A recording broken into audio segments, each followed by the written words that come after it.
Hey everyone, आज हम लोग समझेंगे कि समाप्यता के आधार पर संसाधनों को कितने भागों में बांटा गया है।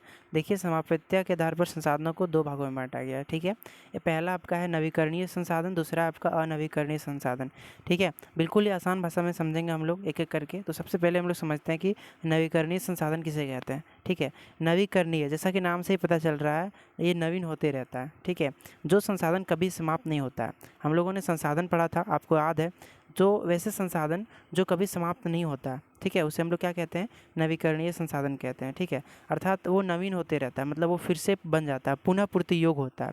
ठीक है, उसे नवीकरणीय संसाधन कहते हैं। इसको हम लोग एग्जाम्पल से समझते हैं। एग्जाम्पल से मान लेते हैं सौर ऊर्जा।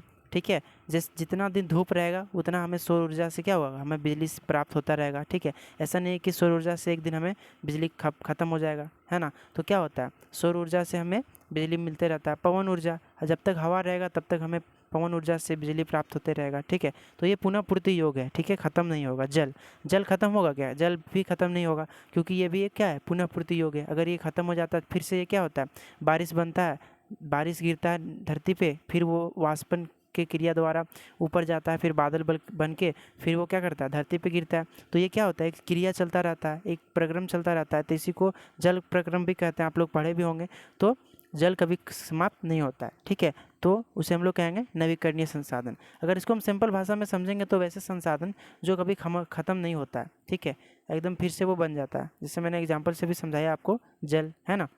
दूसरा हम लोग समझते हैं अनवीकरणीय योग संसाधन को। ठीक है, तो देखिए, अनवीकरणीय संसाधन जस्ट उसका मतलब अपोजिट हो जाएगा। वो एक बार कभी ख़त्म नहीं होता है, क्या, नवीकरणीय योग संसाधन। लेकिन क्या होगा, अगर हम ज़्यादा यूज करेंगे अनवीकरणीय संसाधन को, तो एक समय ऐसा आएगा कि वो ख़त्म हो जाएगा। ठीक है, जैसे इसको समझते हैं, पढ़ते हैं। जो संसाधन एक ना एक दिन समाप्त हो जाएगा तथा इससे बनने में लाखों करोड़ों वर्ष लगता है, उसे अनवीकरणीय संसाधन कहते हैं। बिल्कुल सही है जी।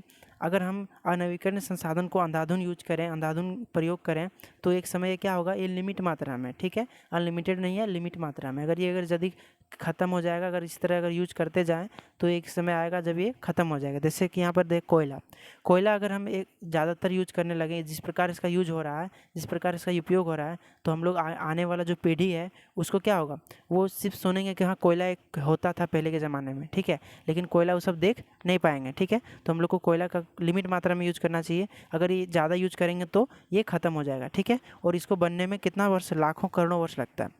ऐसा नहीं कि तुरंत बन जाएगा, ख़त्म हो जाएगा तुरंत बन जाएगा। पानी ये नहीं है कि तुरंत वाष्पन की क्रिया द्वारा बन जाएगा। ठीक है, ये जल कोयला है, और ये कोयला है तो कोयला को लाखों करोड़ों वर्ष लगता है।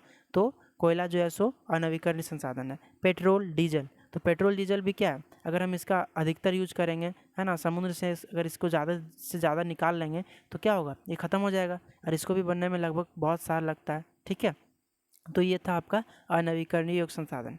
ठीक है, तो इस प्रकार हम लोगों ने समझा नवीकरणीय संसाधन और अनवीकरणीय संसाधन। ठीक है, अगर आपको कुछ डाउट है तो आप कमेंट करके बोल सकते हैं, और ये वीडियो आपको कैसा लगा वो भी हमको कमेंट करके बता सकते हैं। चलिए, मिलते हैं फिर अगले वीडियो में। तब तक रखिए अपना ख्याल। और एक और बात, अगर आप चैनल पर नए हैं तो चैनल को सब्सक्राइब कर दीजिएगा, ताकि ऐसे ही टॉपिक का वीडियो मैं लाते रहता हूँ तो सबसे पहले आप लोगों के पास पहुँच सके। Thank you.